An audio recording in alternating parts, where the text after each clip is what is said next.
اعوذ باللہ من الشیطان الرجیم بسم اللہ الرحمن الرحیم الحمد للہ رب العالمین الصلاة والسلام علی اشرف الانبیاء والمرسلین حبیبہ وصفیہ وحافظ سرہ ومبلغ رسالاتہ سیدنا ومولانا وشفیع ذنوبنا وطبیب قلوبنا ابی القاسم المصطفى محمد اللہم صلی علی محمد وعلى آله الطيبين الطاهرين المعصومين المنتخبين المنتجبين المظلومين أما بعد فقد قال الله تبارك وتعالى في القرآن المجيد بسم الله الرحمن الرحيم وإنك لعلى خلق عظيم سامعین گرامی، ناظرین محترم، یہ ایام سوگواری حضرت ابا عبداللہ الحسین علیہ السلام چل رہے ہیں۔ اسی مناسبت سے دکھی دل سے آپ تمام عزاداران امام حسین کو تسلیت اور تعزیت پیش کرتے ہیں، اور اللہ رب العزت کی بارگاہ میں یہ دعا کرتے ہیں کہ آپ تمام عزاداران امام حسین علیہ السلام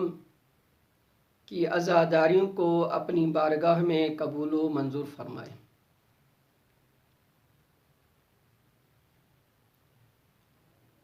قرآن مجید کی مشہور اور معروف آیت جس میں اللہ تبارک و تعالی اپنے حبیب کو مخاطب ہو کر فرماتے ہیں وَإِنَّكَ لَعَلَى خُلُقٍ عَظِيمٍ، سورۃ قلم کی آیت نمبر 6 میں اللہ نے یہ فرمایا وَإِنَّكَ لَعَلَى خُلُقٍ عَظِيمٍ، اے میرے حبیب، اے رسول، آپ اخلاق کے عظیم درجے پر فائز ہیں۔ اب دیکھنا یہ ہے کہ یہ رسول ایسے کون سے کام انجام دیے ہیں جس کے لیے اللہ نے یہ فرمایا کہ آپ اخلاق کے عظیم درجے پہ فائز ہیں۔ وہ رسول جس کا ہر فعل، جس کا ہر عمل اللہ نے یہ فرمایا کہ لَقَدْ كَانَ لَكُمْ فِي رَسُولِ اللَّهِ أُسْوَةٌ حَسَنَةٌ، جو ہم سب کے لیے نمونہ عمل، جو ہم سب کے لیے آئیڈیل ہے، وہ رسول کی ذات ہے۔ وہ رسول جس رسول کے لیے اللہ نے یہ فرمایا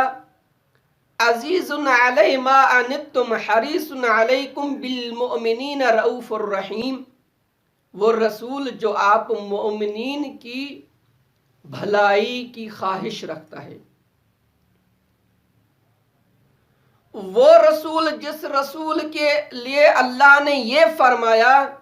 وما رمیت اذ رمیت ولکن اللہ رما، اے رسول یہ جو کنکریاں آپ نے پھینکی ہیں یہ آپ نے نہیں، یہ اللہ نے پھینکی ہیں۔ وہ رسول جس رسول کے لیے اللہ نے یہ فرمایا انما یرید اللہ لیذھب عنکم الرجس اہل البیت ویطہرکم تطہیرا، اللہ نے اہل بیت سے رجس کو ایسا دور رکھا ہے جیسے دور رکھنے کا حق ہے۔ وہ رسول جس رسول کے لیے اللہ نے یہ فرمایا کہ وما آتاکم الرسول فخذوہ وما نہاکم عنہ فانتہو، جو رسول آپ کو دے اس کو لے لے، اور جس کام سے رسول آپ کو نہیں کرے، منع کرے، اسے آپ ہٹ جائیں۔ وہ رسول جس رسول کے لیے اللہ نے یہ فرمایا یا ایھا الذین آمنوا اطیعوا اللہ واطیعوا الرسول واولی الامر منکم، اللہ نے فرمایا اے ایمان لانے والو اللہ کی اطاعت کرو اور اس کے رسول کی اطاعت کرو۔ یہ اطاعت مطلق بیان ہوا ہے، یعنی جس طریقے سے آپ ہر عمل اور فعل میں اللہ کی اطاعت کرتے ہیں اسی طریقے سے آپ رسول کی بھی اطاعت کریں۔ اسی رسول کے لیے اللہ نے یہ فرمایا وَإِنَّكَ لَعَلَىٰ خُلُقٍ عَظِيمٍ۔ یہ رسول کی سیرت، یہ رسول کا گفتار، رفتار، عمل، فعل اللہ کو اتنا پسند آ گیا ہے کہ اللہ نے یہ فرمایا اے رسول آپ اخلاق عظیم درجے پر فائز ہیں۔ اب آئیے ذرا اس آیت کی طرف تھوڑا اشارہ کریں کہ اللہ نے فرمایا خلق عظیم۔ دیکھیں ایک ہوتا ہے خلق اور ایک ہوتا ہے خلق۔ علماء تفاسیر اور علماء ادب نے یہ بیان کیا ہے کہ خلق میں اور خلق میں فرق ہے۔ خلق جو ہے وہ اخلاق ظاہری ہے، یعنی ظاہری جو ہماری شکل اور صورت ہے اس کو کہتے ہیں خلق، لیکن جو باطنی اعمال ہیں، جو باطنی رفتار ہیں، جو باطنی کردار ہیں اس کو کہتے ہیں خلق، یعنی انسان کا عمل، کردار، رفتار، انسان کا دوسرے انسان سے سلوک، یہ سب کو اللہ نے یہ کہا ہے کہ خلق، یعنی انسان کا باطنی جو رفتار ہے اس کو خلق کہا جاتا ہے۔ وَإِنَّكَ لَعَلَىٰ خُلُقٍ عَظِيمٍ، اللہ نے فرمایا اے پیغمبر اکرم تم اخلاق عظیم درجے پر فائز ہیں۔ اب اگر رسول اخلاق عظیم درجے پر فائز ہیں، اب تاریخ میں ہمارے لیے ایک اور شخصیت ملتی ہے جس شخصیت کے لیے معصوم فرماتے ہیں کہ یہ شخصیت رسول کی مانند ہے، رسول کا شبیہ ہے، یعنی اس کا اخلاق، اس کا کردار، اس کا خلق، اس کا خلق اور اس کا گفتار اس رسول جیسا ہے۔ وہ کون سی شخصیت ہے؟ وہ شخصیت جب ہم تاریخ میں نگاہ کرتے ہیں، جب حضرت علی اکبر حضرت امام حسین علیہ السلام کو اجازت لیتے، امام حسین علیہ السلام سے اجازت لے کر میدان کی طرف جاتے ہیں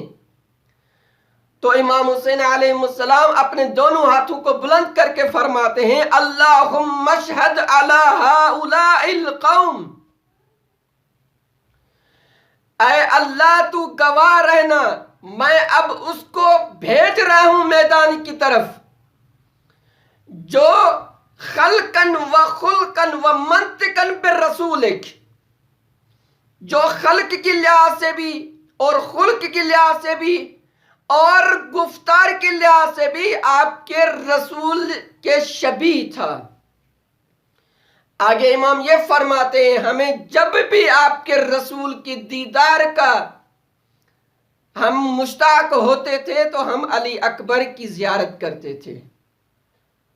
تاریخ میں آپ دیکھتے ہیں کئی واقعات ہیں۔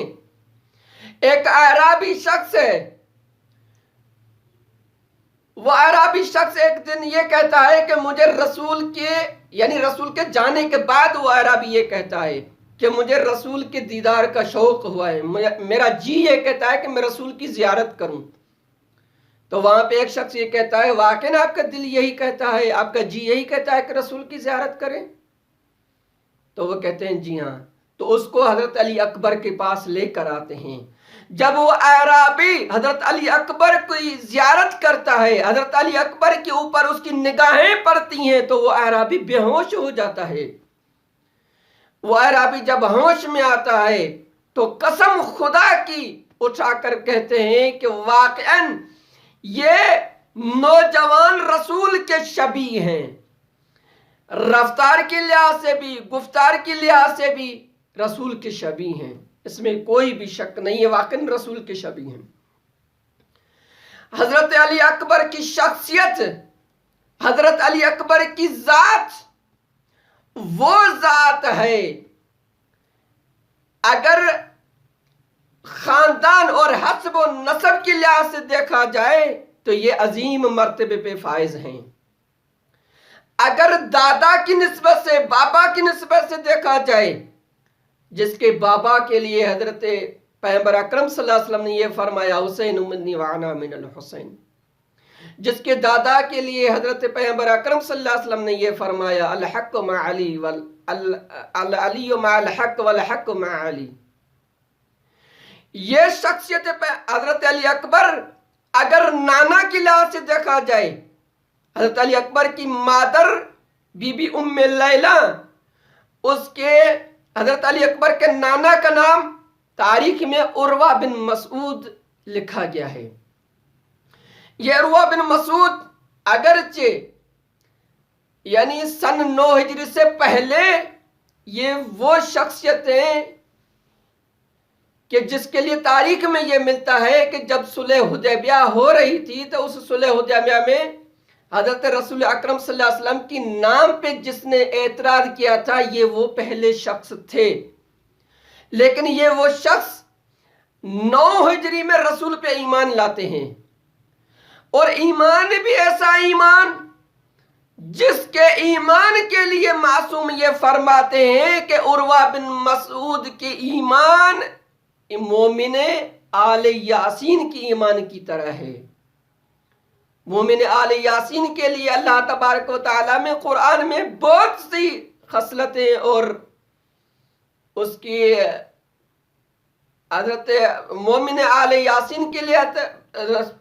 اللہ تبارک و تعالیٰ نے بہت سی آیتیں بیان کی ہیں کہ مومن آل یاسین کون ہیں۔ قیامت کے دن میں مومن آل یاسین سے بغیر حساب کتاب کے وہ بہشت میں جائیں گے، اور عروہ بن مسعود کے لیے معصوم یہ فرماتے ہیں کہ عروہ بن مسعود ایمان لانے کے بعد اس کا ایمان مومن آل یاسین کی طرح ہے۔ حضرت علی اکبر اگر دادا کی طرف سے، تاریخ میں آپ بہت سنتے ہیں، بہت آپ نے پڑھا ہوگا کہ دادا کی طرف اگر دیکھیں تو اس کی شخصیت بھی بہت بالا اور بلند ہے۔ نانا کی طرف سے بھی نانا وہ ہے جس کے لیے معصوم یہ فرماتے ہیں کہ اس کا ایمان مومن آل یاسین کی طرح ہے۔ اور حضرت علی اکبر کی ایمان کے بارے میں رسول اکرم صلی اللہ علیہ وسلم نے یہی فرماتے ہیں کہ حضرت علی اکبر کا ایمان انبیاء بنی اسرائیل کی طرح ہے۔ انبیاء بنی اسرائیل میں آپ دیکھیں حضرت ابراہیم اور حضرت اسماعیل کا قصہ معروف اور مشہور ہے۔ اس سے پہلے ایک واقعہ ہے، ایک خواب ہے جو امام حسین علیہ السلام دیکھتے ہیں جب حضرت علی اکبر کے گود میں حضرت امام حسین علیہ السلام سوئے ہوئے نیند میں ہیں۔ ایک دفعہ امام حسین علیہ السلام نیند سے اٹھ کے زور سے انا للہ و انا الیہ راجعون کی تلاوت کرتے ہیں، تو حضرت علی اکبر یہ فرماتے ہیں بابا کیا ہوا؟ تو مولا حسین علیہ السلام یہ فرماتے ہیں کہ میں نے ایک عجیب واقعہ دیکھا ہے جس واقعے میں میں پوری خاندان کو قربان، اللہ کی راہ میں قربان کر رہا ہوں۔ تو وہاں پہ حضرت علی اکبر یہ فرماتے ہیں کیا بابا ہم حق پہ نہیں ہیں؟ تو مولا حسین علیہ السلام فرماتے ہیں اے بابا یقیناً، مولا حسین علیہ السلام یہ فرماتے ہیں کہ اے علی اکبر یقیناً ہم حق پہ ہیں۔ تو حضرت علی اکبر یہ فرماتے ہیں اگر ہم حق پر ہیں تو موت ہم پر آئے یا ہم موت پر جائیں ہمیں کوئی پرواہ نہیں ہے۔ عزاداران مظلوم کربلا، جس علی اکبر کے لیے معصوم یہ فرماتے ہیں کہ ایمان حضرت علی اکبر انبیاء بنی اسرائیل کی ایمان کی طرح ہے۔ انبیاء بنی اسرائیل میں ایک نبی ملتے ہیں جس کا نام حضرت ابراہیم، جب وہ خواب دیکھتے ہیں کہ میں اپنے پسر کو، میں اپنے فرزند کو اللہ کی راہ میں قربان کر رہا ہوں، تو حضرت اسماعیل یہ فرماتے ہیں اے بابا اگر آپ نے خواب دیکھا ہے یا ابت افعل ما تؤمر ستجدونی انشاءاللہ من الصابرین، اے بابا اگر آپ نے خواب دیکھا ہے جو کام آپ کو انجام دینا ہے انجام دو، انشاءاللہ مجھے صابرین میں پائیں گے۔ ادادارو رونے والوں، حضرت ابراہیم حضرت اسماعیل کو لے کر آتے ہیں، لیکن حضرت اسماعیل کو ذبح نہیں کیا تھا، فقط اس کا نشان گردن پہ تھا،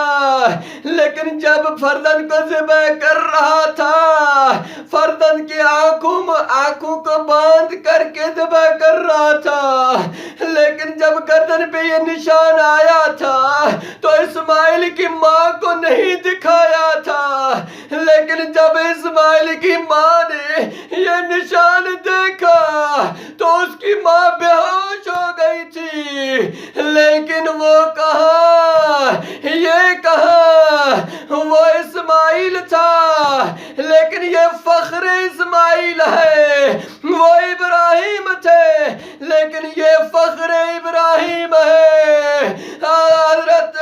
علامہ جعفر شستری صاحب اپنی کتاب میں یہ لکھتے ہیں کہ تین ایسے مقام ہیں کہ جب یہ مقام حضرت امام حسین کے آئی تو امام حسین قریب ہی تھا کہ اپنی جان کو اللہ کی راہ میں دے دے۔ ایک وہ مقام ہے کہ جب حضرت علی اکبر اپنے بابا کے قریب ہاتھ باندھ کر فرماتے یا بابا، اے بابا اب علی اکبر کو اجازت دے میدان کی طرف جائے۔ رونے والوں، دوسرا وہ مقام ہے کہ جب حضرت علی اکبر خیمے کے قریب آتے ہیں، اپنی ماں کے سامنے گئے، فرماتے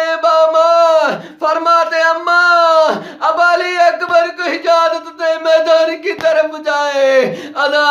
رونے والوں، تیسرا وہ مقام ہے کہ جب حضرت علی اکبر میدان کی طرف جاتے ہیں، لیکن میدان میں